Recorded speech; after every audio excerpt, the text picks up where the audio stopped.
കുടിക്കാൻ ആയിക്കോട്ടെ. ഗ്യാസ് ഉള്ള കൊണ്ടോ? നല്ല ഭാഗമുണ്ട്. സൈനുദ്ദീൻ പെരുമ്പള ചാല സൈനുദ്ദീൻ ചാല. ഈ ചൂട് സമയത്ത് ഈ ഇളനീർ ഇങ്ങനെ കിട്ടുന്നതും ഒരു രസം തന്നെയാണ്, സമാധാനമാണ്.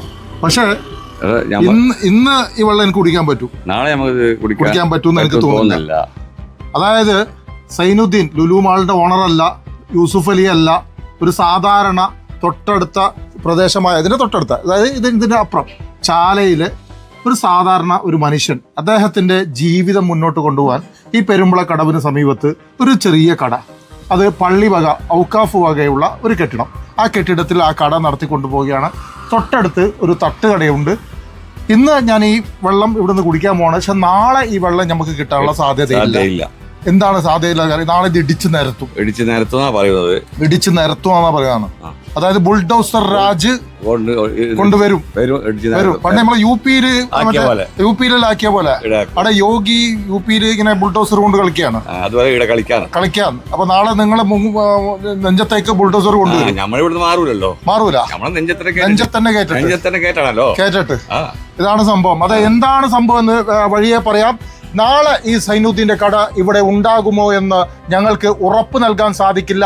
യോഗി ആദിത്യനാഥ് യുപിയിൽ നടപ്പിലാക്കിയ ബുൾഡോസർ രാജ് ഇവിടെയും നടപ്പിലാക്കും എന്നാണ് ചില ഇൻഡാസ് മുഖേന ചില വകുപ്പ് അറിയിച്ചിരിക്കുന്നത്. അപ്പോൾ എന്തിനാണ് PWD വകുപ്പ് ഇവിടെ ബുൾഡോസർ രാജ് നടപ്പിലാക്കുന്നത്? അത് കാരണം എന്ത്? അതിൽ നീതിയുണ്ടോ അനീതിയുണ്ടോ എന്നൊക്കെ ഇവിടുത്തെ നാട്ടുകാരോട് തന്നെ ചോദിച്ച് മനസ്സിലാക്കാം. നാട്ടുകാരിലേക്ക് കിടക്കുകയാണ്. മുഹമ്മദ് കുഞ്ഞി പെരുമ്പള, അതായത് പള്ളിയുടെ വൈസ് പ്രസിഡന്റ് ആണ്. അതുപോലെ കാസിം പള്ളിയുടെ സെക്രട്ടറിയാണ്. അതുപോലെ നാട്ടുകാരും സാമൂഹ്യ പ്രവർത്തകരുമായ ഒരുപാട് ആളുകളുണ്ട്. Rafeeq, Basheer, Musthafa, Khaleel, vice secretary, joint secretary Muneer, Ameed. അപ്പോൾ നാട്ടുകാരുടെ ഒരുപാട് ആളുകൾ ഇപ്പോൾ പരിസരത്തൊക്കെ തടിച്ചുകൂടിയിരിക്കുകയാണ്. നാളെ ഇവിടെ ബുൾഡോസർ രാജ് നടപ്പിലാക്കും. യുപിയിലും അതുപോലെ മറ്റ് സംസ്ഥാനങ്ങളിലൊക്കെ ഇടപെടൽ പോലെ നമ്മുടെ നാട്ടിലും നടക്കാൻ പോവുകയാണ്. അതങ്ങനെയാണ് ഞങ്ങൾ പറഞ്ഞത്. 2 ദിവസം മുമ്പ് ശനിയാഴ്ച വൈകുന്നേരമാണ്, വർക്കിംഗ് സമയം കഴിഞ്ഞതിന് ശേഷമാണ് ഒരു നോട്ടീസ് കൊണ്ടുവന്ന് ഈ ഞങ്ങളുടെ ബിൽഡിങ്ങിലേക്ക് പതിപ്പിക്കുന്നത്. ആ പതിപ്പിച്ച് ഞങ്ങൾ അതിൽ എഴുതിയിട്ടുണ്ട്. 27-ാം തീയതി ഞങ്ങൾ ഈ JCBയുമായി വന്ന് പോലീസിൻ്റെ സഹായത്തോടു കൂടി ഈ ബിൽഡിങ് പൊളിക്കും എന്നാണ് പറഞ്ഞിട്ടുള്ളത്. എന്തിനാണ് പൊളിക്കുന്നത്? ഇതിന്റെ നാൾ വഴി ഒന്ന് പറഞ്ഞു നൽകാമോ? ഈ ബിൽഡിങ്ങും ഈ സ്ഥലവും ഈ കെട്ടിടവും എന്തിനാണ് ഇവർക്ക് ഇത്ര പ്രശ്നമുണ്ടായത്? എന്താണ് ഇവർക്ക് ഇത് പൊളിക്കാനുള്ള ഇത്ര ഒരു ബുദ്ധിമുട്ട്, അല്ലെങ്കിൽ അവർ അതിനുള്ള ഒരു ആവേശം എന്തുകൊണ്ടാണെന്നൊക്കെ പറഞ്ഞു നൽകാമോ? PWDയുടെ വിഷയം എന്താണ് എന്ന് ഞങ്ങൾക്കറിയില്ല. സമ്മർദ്ദങ്ങളോ രാഷ്ട്രീയമോ എന്നൊന്നും ഞങ്ങൾക്കറിയില്ല. അത് തന്നെയാണെന്നാണ് ഞങ്ങൾ മനസ്സിലാക്കുന്നത്. കാരണം വെച്ചാൽ ഞങ്ങളുമായി PWDക്ക് വേറെ ബന്ധമൊന്നും ജമാഅത്ത് കമ്മിറ്റിക്കോ വേറെ ഇതൊന്നും PWDയുമായി ഇല്ല. അതിൻ്റെ കഥ പറയുകയാണെങ്കിൽ ഞങ്ങൾ 2021 ഈ പാലം ഇവിടെ വരുന്നതോട് കൂടിയിട്ട് ഇവിടെ അബ്ബാസ് ആജി കൗവൽ എന്ന് പറയുന്ന ഒരു വ്യക്തിയുടെ 22 സ്ഥലം ഇവിടെ ഉണ്ടായിരുന്നു. 22 സെൻറ്റ് സ്ഥലം ഇവിടെ ഉണ്ടായിരുന്നു. ആ സ്ഥലത്ത് നിന്ന് 9 സെൻറ്റ് സ്ഥലം ഈ PWDയുടെ റോഡുമായി ബന്ധപ്പെട്ട് അക്വയർ ചെയ്തു പോയി. അതിൻ്റെ ഫണ്ട് ഗവൺമെൻറ് നൽകുകയും ചെയ്തു. ബാക്കി ഈ റോഡിൻ്റെ ഇരുവശങ്ങളിലുമായി ഈ ബാക്കിയുള്ള സ്ഥലം നിന്നപ്പോൾ ഈ അബ്ബാസ് ആജിക്ക് തോന്നി, കാരണം വെച്ചാൽ ഇതിൻ്റെ ഈ വലത്ത് വശമുള്ള ഈ സ്ഥലം ജമാഅത്തിന് വഖഫ് ചെയ്ത് കൊടുക്കാമെന്നുണ്ട്. സ്വാഭാവികമായും അങ്ങനെ ഒരു വ്യക്തിക്ക് തോന്നിയാണ്. അപ്പോൾ ആ സ്ഥലം ജമാഅത്തിന് വഖഫ് ചെയ്ത് കൊടുക്കുകയും വാക്കാൽ പറയുകയും അതിന് അദ്ദേഹം അന്ന് ഗൾഫിലായിരുന്നു. ആ ഗൾഫിൽ നിന്ന് അദ്ദേഹം വന്നതിന് ശേഷം നമ്മൾ ഇതിൻ്റെ സ്കെച്ചാക്കിയപ്പോൾ ഈ 2 ഭാഗത്തും റോഡാണ്. ഈ 2 ഭാഗത്തും റോഡ് ആകുമ്പോൾ നമുക്ക് അതിൻ്റെ ഇടയിൽ ഒരു 2.25 സെൻറ്റ് സ്ഥലം നമുക്ക് അതിൻ്റെ സ്കെച്ചാക്കി അതിൻ്റെ ആധാരമാക്കി നമുക്ക് നൽകുകയും ചെയ്തു. ഈ സ്ഥലത്ത് നമുക്ക് പള്ളിയുടെ സാമ്പത്തിക സ്രോതസ്സ് വർദ്ധിപ്പിക്കുന്നതിന് വേണ്ടി നമുക്ക് ഇത് പിന്നെ നമ്മൾ എന്ത് ചെയ്തു വെച്ചാൽ ഒരു ബിൽഡിങ്ങിൻ്റെ ഒരു പണി ഞങ്ങൾ ജമാഅത്ത് കമ്മിറ്റി ആലോചിക്കുകയും ആ ബിൽഡിങ്ങിൻ്റെ വർക്ക് ഞങ്ങൾ സ്റ്റാർട്ട് ചെയ്യുകയും ചെയ്തു. ആ സ്റ്റാർട്ട് ചെയ്തപ്പോൾ ചെറിയ ഒരു തട്ടുകട രൂപത്തിലായതുകൊണ്ട് ഞങ്ങൾ ആദ്യം പഞ്ചായത്തിൽ നിന്നുള്ള പെർമിഷൻ ഞങ്ങൾ ആദ്യം എടുത്ത് ചെറിയ രൂപത്തിലായിരുന്നു ഞങ്ങൾ ഉദ്ദേശിച്ചത്. പിന്നെ അതിന് അന്നത്തെ പഞ്ചായത്ത് മെമ്പർ ഇതിൻ്റെ തടസ്സവാദവുമായി വരികയും പരാതി കൊടുക്കുകയും ചെയ്തു. ആ ചെയ്തതിൻ്റെ അടിസ്ഥാനം അന്നത് കോവിഡ് കാലഘട്ടമാണ്. ആ കോവിഡ് കാലഘട്ടത്തിൽ ആരുടെ പഞ്ചായത്ത് മെമ്പറാണ് ഇവിടെ ഭരിച്ചിരുന്നത്? ഇവിടെ വലിയ ഇടതുപക്ഷത്തിൻ്റെ പഞ്ചായത്ത് മെമ്പറാണ്. ഇടതുപക്ഷ CPIയുടെ പഞ്ചായത്ത് മെമ്പർ. അവർ പ്രദാനം ചെയ്യുന്ന വർഷങ്ങളായി അവർ പ്രദാനം ചെയ്യുന്ന ഒരു വാർഡാണ് ഈ വാർഡ്. അങ്ങനെ പിന്നെ അവർ പരാതിയുമായി പോവുകയും ആ പരാതി ഓംബുഡ്സ്മാന് പരാതി കൊടുക്കുകയും ചെയ്തു. ഓംബുഡ്സ്മാനെ ഞങ്ങൾ വിളിപ്പിക്കുകയും ഞങ്ങൾ വക്കീൽ മുഖാന്തരം ഓംബുഡ്സ്മാനെ ഞങ്ങൾ ആ പരാതിയിൽ ഞങ്ങൾ രേഖ ഹാജരാക്കുകയും ചെയ്തു. ആ രേഖ ഹാജരാക്കിയപ്പോൾ ഞങ്ങളോട് പറഞ്ഞു ഇത് തണ്ണീർത്തടത്തിൽപ്പെട്ട അന്നത്തെ പരാതി അതായിരുന്നു. കാരണം തണ്ണീർത്തടത്തിൽപ്പെട്ട സ്ഥലമാണ് എന്ന് പറഞ്ഞുകൊണ്ടാണ് ആ പരാതി പറഞ്ഞത്.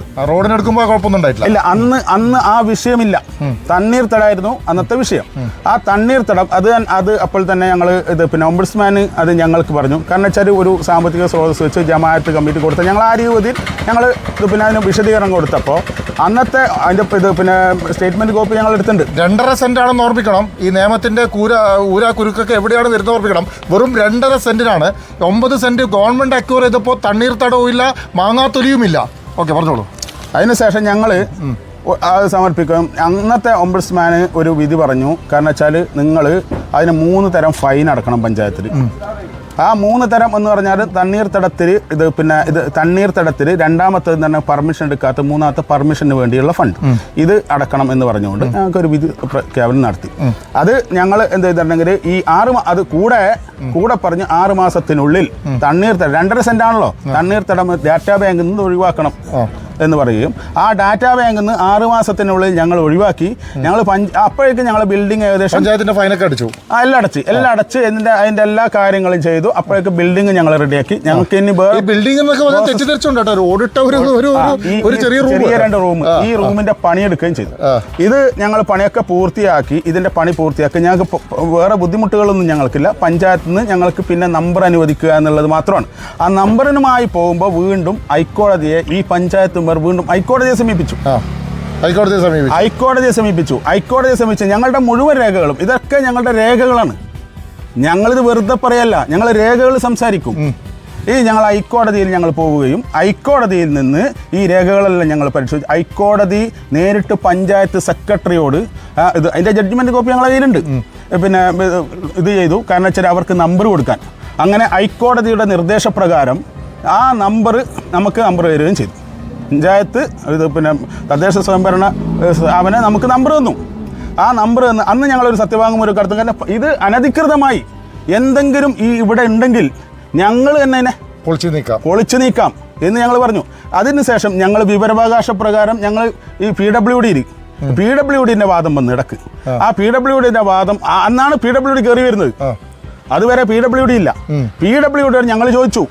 കാരണം നിങ്ങൾ ഈ അക്വയർ ചെയ്ത 9.5 സെന്റ് സ്ഥലം, ഈ 9.5 സെന്റ് സ്ഥലത്തിന് ഈ റോഡിന് എത്രയാണോ വീതി, ഈ വീതി കഴിച്ച് ഞങ്ങളുടെ ഈ സ്ഥാപനം ഇവിടെ ഇതിൽ പെട്ടിട്ടുണ്ടോ, നിങ്ങളുടെ സ്കെച്ച് ഹാജരാക്കണം, ഞങ്ങൾക്ക് തരണമെന്ന് വിവരാവകാശ പ്രകാരം ഞങ്ങൾ ചോദിച്ചപ്പോൾ ഞങ്ങൾക്ക് അതിന്റെ മറുപടി പിന്നെ PWD എന്ന മറുപടി ഞങ്ങളുടെ കയ്യിലുണ്ട്. ഞങ്ങളുടെ കയ്യിൽ അതിന്റെ രേഖയില്ല.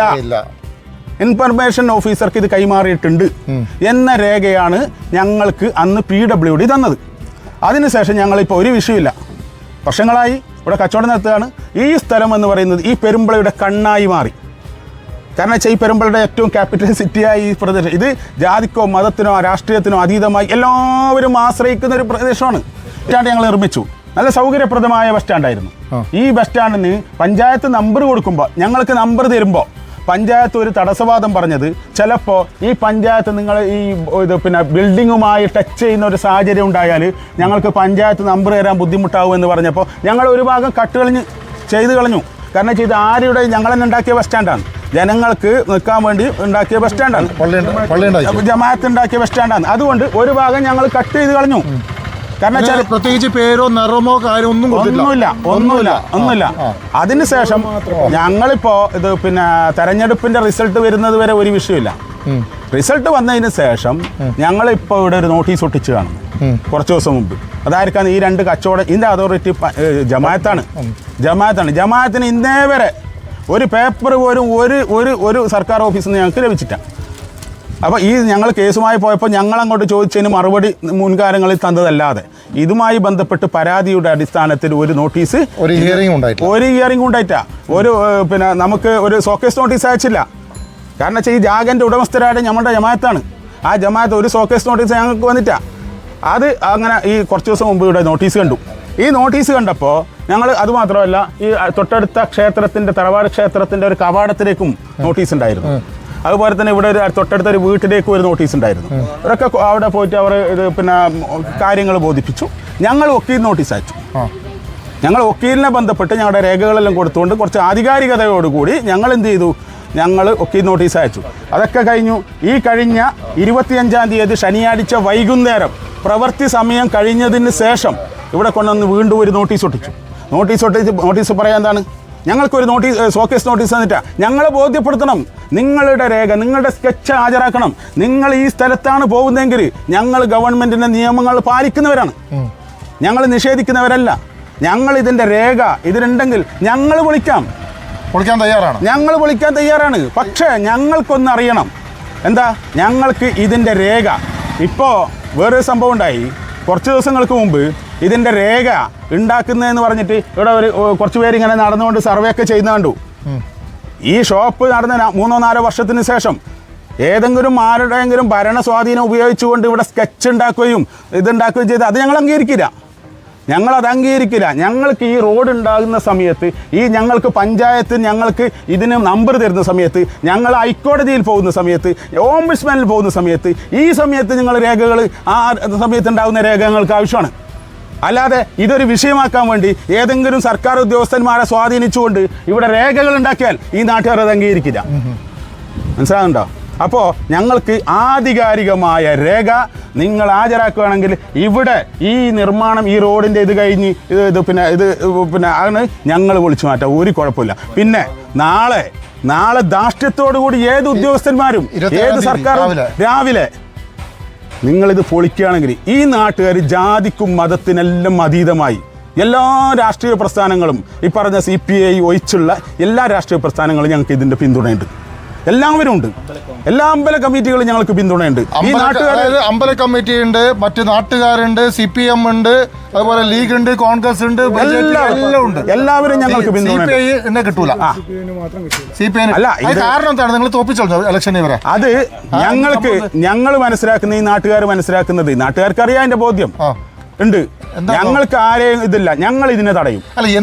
അതാണ് പറയാനുള്ളത്. ഈ മെമ്പർക്ക് അല്ലെങ്കിൽ CPIക്ക് നിങ്ങളോട് എന്താ ഇത്ര ദേഷ്യം? കാരണം വെച്ചാൽ 45 വർഷമായി ഇവിടെ CPI, 48 വർഷമായി ഇവിടെ CPI. ഇത് പ്രാവശ്യം ഞങ്ങളുടെ UDFന്റെ വോട്ട് കൊണ്ട് മാത്രം ജയിച്ചതല്ല. ഇവിടെ ജയിച്ച ഞങ്ങളുടെ സ്ഥാനാർത്ഥി, UDFന്റെ ഒരു സ്വതന്ത്ര സ്ഥാനാർത്ഥി വിജയിക്കുന്നത് മതേതര വിശ്വാസികളുടെ എല്ലാവരോടും ഇത്തരം കാര്യങ്ങൾക്കെതിരായി പോകുന്നതിന്റെ പ്രകോപനമാണ് കണ്ടത്. 45 വർഷമായിട്ട് CPI ഭരിച്ച ഈ വാർഡ് നഷ്ടപ്പെട്ടു. CPI ഭരിച്ച വാർഡ് നഷ്ടപ്പെട്ടു പോയി. UDF പിടിച്ചെടുത്തു. അത് നിങ്ങൾക്ക് പിടിച്ചെടുക്കാൻ ഒരുവിധ ചാൻസും ഇല്ലാത്ത ഒരു വാർഡായിരുന്നു. അപ്പൊ അവര് തന്നെ നിങ്ങൾക്ക് വോട്ട് ചെയ്തു. 162 വോട്ട് പിന്നെ ഭൂരിപക്ഷത്തിലാ ഇവിടെ UDFന്റെ സ്ഥാനാർത്ഥി. ഞങ്ങൾക്ക് ഇവിടെ UDF നോട്ട് എന്ന് പറഞ്ഞ 600 ചില വോട്ടേ ഉള്ളൂ. എങ്ങനെ തപ്പിക്കൂട്ടിയാൽ അത്രേ ഉള്ളൂ. നിങ്ങൾക്ക് എത്ര വോട്ട് കിട്ടി? ഞങ്ങൾക്ക് 802 വോട്ട് ഞങ്ങൾക്ക് കിട്ടി. 162 വോട്ടിന്റെ ഭൂരിപക്ഷമാണ്. പിടിമുട്ടി. ഇലക്ഷന് വിജയിക്കും തോക്കും ഒക്കെ സാധാരണ അല്ലേ? അടുത്ത പ്രാവശ്യം നിങ്ങൾക്ക് ഇവരെ തോപ്പിക്കാം, അല്ലെങ്കിൽ അവർക്ക് ജയിക്കാം, എന്താണ് ചെയ്യാം. ഇത് ഇലക്ഷനാണ്, തെരഞ്ഞെടുപ്പാണ്, ജനങ്ങളുടെ അധികാരമാണ്. ആരെ ജയിപ്പിക്കണം, ആരെ തോപ്പിക്കണം. പക്ഷേ ഈ പകപോക്കൽ ഇങ്ങനെ ആവരുത്. കാരണം ഇതൊരു ലുലു മാളോ അല്ലെങ്കിൽ വല്ല എന്താ പറയുന്നത് അതുപോലത്തെ ഷോപ്പിംഗ് സെൻ്റർ ഒന്നുമല്ല. ഒരു സാധാരണ 2 കട, ഓടിട്ട കട, അതിലൊന്നൊരു തട്ടുകട പോലത്തെ ഒരു ഹോട്ടലും, ഒന്നൊരു അനാദി കച്ചവടം, അതായത് സ്റ്റേഷനറി കച്ചവടം. ഇത് മാത്രമാണ് നടക്കുന്നുള്ളത്. ഈ സൈനുദ്ദീൻ എന്ന് പറയുന്ന പാവപ്പെട്ട മനുഷ്യൻ്റെ ജീവിതമില്ലാത്താക്കിയിട്ട് പള്ളിക്ക് ചെറിയൊരു വരുമാനം, ഇദ്ദേഹം നൽകുന്നൊരു വാടക, അതില്ലാത്താക്കി ഇവിടെ എന്ത് നടത്താനാണ് പോകുന്നത്? ഇവർ പറയാണ് കൃത്യമായി ഞങ്ങളെ ബോധ്യപ്പെടുത്തുകയാണെങ്കിൽ ഞങ്ങൾ പൊളിച്ചു തരാം, ഞങ്ങൾക്ക് സർക്കാരിൻ്റെ ഭൂമി ആവശ്യമില്ല. പക്ഷേ തട്ടിക്കുട്ടി സ്കെച്ചുമായിട്ട് വരരുത്. എന്നാൽ ഇവിടെ ഭൂമി ഏറ്റെടുത്തോ അന്നുണ്ടായ ആ സ്കെച്ച് വേണം. 2.5 സെൻറ്റാണെന്ന് ഓർമ്മിക്കണം. ആദ്യ പരാതി തണ്ണീർത്തടമാണെന്ന് പറഞ്ഞിട്ട്, രണ്ടാമത്തെ പരാതി PWDൻ്റെ കയ്യേറ്റം എന്ന് പറഞ്ഞിട്ട്, അതൊക്കെ പൊളിഞ്ഞ് പാളിസായപ്പോൾ ഇതാ പതുക്കെ പതുക്കെ PWD എണീറ്റ് വന്നിരിക്കുകയാണ്. അങ്ങനെ സൈനുദ്ദീൻ്റെ നെറ്റിയിലേക്കും നെഞ്ചത്തേക്കും ഈ ബിൽഡിങ്ങിൻ്റെ മതിലിലേക്കും ഒരു നോട്ടീസ് ഒട്ടിച്ചിരിക്കുകയാണ്. 27-ാം തീയതി രാവിലെ പോലീസിനെയും ജനപ്രതിനിധികളെയും മറ്റെല്ലാവരെയും സംഘടിപ്പിച്ചുകൊണ്ട് ബുൾഡോസറുമായി വന്ന് ഇത് ഇടിച്ച് നിരത്തുമെന്നാണ് പറയുന്നത്. നമ്മൾ ഈ ബുൾഡോസ് രാജിനെ കുറിച്ച് ഒരുപാട് സംസാരിക്കുകയാണ്. UP പരിഹസിക്കുകയാണ്, യോഗി ആദിത്യനാഥിനെ പരിഹസിക്കുകയാണ് മലയാളികൾ. ഇവിടെ ഇവരുടെ വാദം കേൾക്കാത്ത, ഒരു പ്രാവശ്യം പോലും ഹിയറിംഗ് നടത്താത്ത, ഇവരോട് ഒന്ന് അന്വേഷിക്കുക പോലും ചെയ്യാത്ത, പള്ളിയിലേക്കോ ജമാഅത്ത് കമ്മിറ്റിയിലേക്കോ ഒരു നോട്ടീസ് പോലും നൽകാത്ത ഇവർ ബുൾഡോസർ രാജ് നടപ്പിലാക്കാൻ ശ്രമിക്കുന്നത് ഒരു തെരഞ്ഞെടുപ്പിൽ തോറ്റത് കൊണ്ട് മാത്രമാണെങ്കിൽ ഈ നാട്ടുകാർ അത് പ്രതിരോധിക്കുമെന്ന് കൃത്യമായി അറിയാമല്ലോ. എന്തിനാണ് നാട്ടിലൊരു പ്രശ്നമുണ്ടാക്കുന്നത്, ഒരു കലാപമുണ്ടാക്കുന്നത്? എന്തിനാണ്? ആരുടെ ധാർഷ്ട്യത്തിൻ്റെ മുകളിലാണ് ഇവിടെ ഒരു കലാപന്തരീക്ഷം സൃഷ്ടിക്കുന്നത്? സമാധാനത്തോടെ കഴിഞ്ഞു പോകുന്നൊരു നാടാണ്, സമാധാനത്തോടെ കഴിഞ്ഞു പോകുന്നൊരു നാടാണ്. നിങ്ങൾക്ക് നിങ്ങളുടെ ഭൂമി കയ്യേറിയിട്ടുണ്ടെങ്കിൽ ജമാഅത്തിന് ലെറ്റർ നൽകുക, അവർ ഇരിക്കുക, സ്കെച്ച് കാണിക്കുക, ബോധ്യപ്പെടുത്തുക. പിന്നെ ഇവർ തന്നെ പൊളിച്ചു മാറ്റും. നിങ്ങൾക്ക് ഒരു ബുൾഡോസറും കൊണ്ടുവരേണ്ട ആവശ്യമില്ല. ഇവരതൊക്കെ അംഗീകരിക്കുന്നുണ്ട് ഈ നാട്ടുകാരല്ലേ, എല്ലാവരും അംഗീകരിക്കുന്നുണ്ട്. നിങ്ങളെ ബുദ്ധിമുട്ടിക്കില്ല, ഞങ്ങൾ തന്നെ പൊളിച്ചു മാറ്റിക്കോളാം. പക്ഷേ അത് ആരുടെയെങ്കിലും ആജ്ഞക്കനുസരിച്ചുണ്ടാക്കിയ സ്കെച്ച് കൊണ്ടാവരുത്. അത് കൃത്യമായി സർക്കാർ രേഖകളിലുള്ള 9 സെൻറ്റ് ഏറ്റെടുത്ത് 22 സെൻറ്റിൽ നിന്നും 9 സെൻറ്റ് ഏറ്റെടുത്തതിന് ശേഷമുള്ള ആ സ്കെച്ച് കൃത്യമായി ഇവരെ ബോധ്യപ്പെടുത്തണം. അവരിത് കേൾക്കാൻ തയ്യാറാണ്. ഈ നാടിൻ്റെ സമാധാന അന്തരീക്ഷം തകർക്കരുത് എന്ന അപേക്ഷ മാത്രമാണ് ഉള്ളത്. മാത്രമല്ല, നിങ്ങൾ ഒന്നോർക്കണം, ഇതൊരു നാട്ടുംപുറമാണ്. നഗരത്തിൽ നിന്നും മാറി നാട്ടുംപുറത്തിലേക്ക് കയറുന്ന ഒരു കവാടമാണ്. ഈ കവാടത്തിൽ തന്നെ നിങ്ങൾ അവരുടെ ഹൃദയം തകർത്താൽ, ഇതിൽ അങ്ങോട്ട് പിന്നെ വില്ലേജ് തന്നെയാണ്, സാധാരണക്കാർ താമസിക്കുന്ന റെസിഡൻഷ്യൽ ഏരിയ ആണ്. ഇവിടെ വലിയ ഫാക്ടറിയോ അതുപോലെ പിന്നെ എയർപോർട്ടോ പിന്നെ എന്ത് പറയുന്ന റെയിൽവേ സ്റ്റേഷനോ ഒന്നും വരാനില്ല. അപ്പോൾ ഉദ്യോഗസ്ഥരുടെ തൻപ്രമാണിത്വം നാട്ടുകാരുടെ മുമ്പിൽ കാണിക്കരുത് എന്ന അപേക്ഷയാണ്. മമ്മൂദ് എന്ന് പറയണ്ട. അല്ല, പറയാനുള്ളത് ഒരു കാര്യമാണ്. കാരണം വെച്ചാൽ ഇത് ഞങ്ങൾ തടയുക തന്നെ ചെയ്യും. എന്ത് വില കൊടുത്തും തടയും. അത് മാത്രമല്ല, ഇപ്പോൾ എന്ന് പറഞ്ഞാൽ എത്രയോ ഇതുപോലെ റോഡ് സൈഡുകളിൽ ഈ പറയുന്ന 2 വശങ്ങളിലായി ഈ കയ്യേറി വീടുകളും കടകളും ഒക്കെ ഉണ്ട്. ഇതിനേക്കാളും അടുത്തുള്ളത് ഇതുണ്ട്. അതൊക്കെ പൊളിക്കുന്ന കൂട്ടത്തിൽ ഞങ്ങൾ പൊളിച്ചോട്ടെ, പോട്ടെ, കുഴപ്പമില്ല. സർക്കാർ നിയമം നടപ്പിലാക്കണം തന്നെയാണ് ഞങ്ങൾ. എല്ലാം പൊളിക്കട്ടെ. അപ്പൊ പൊളിക്കുമ്പോ ചില ആൾക്കാർക്കൊക്കെ വേദനിക്കും, ആ പഴയ മെമ്പറിനൊക്കെ വേദനിക്കും. ഈ റോഡിൽ നിന്ന് അങ്ങത്തല മുതൽ ഇങ്ങത്തല വരെയുള്ള കാര്യങ്ങൾ പരിശോധിക്കുക. അല്ലാത്ത സൈനുദ്ദീൻ്റെ കടക്ക് അല്ലെങ്കിൽ പള്ളി ജമാഅത്തിൻ്റെ ഒരു കെട്ടിടത്തിന് വേണ്ടി നിങ്ങൾ ബുൾഡോസർ കൊണ്ടുവന്നാൽ ഈ നാട്ടുകാർ എതിർക്കും എന്ന് തന്നെയാണ് കൃത്യമായി പറയുന്നത്. സമാധാനം നശിപ്പിക്കരുത്. ഈ നാട് ശാന്തമായി പെരുമ്പള പുഴ പോലെ ഒഴുകട്ടെ എന്ന് മാത്രം പറഞ്ഞ് നിർത്തുന്നു. മാത്രമല്ല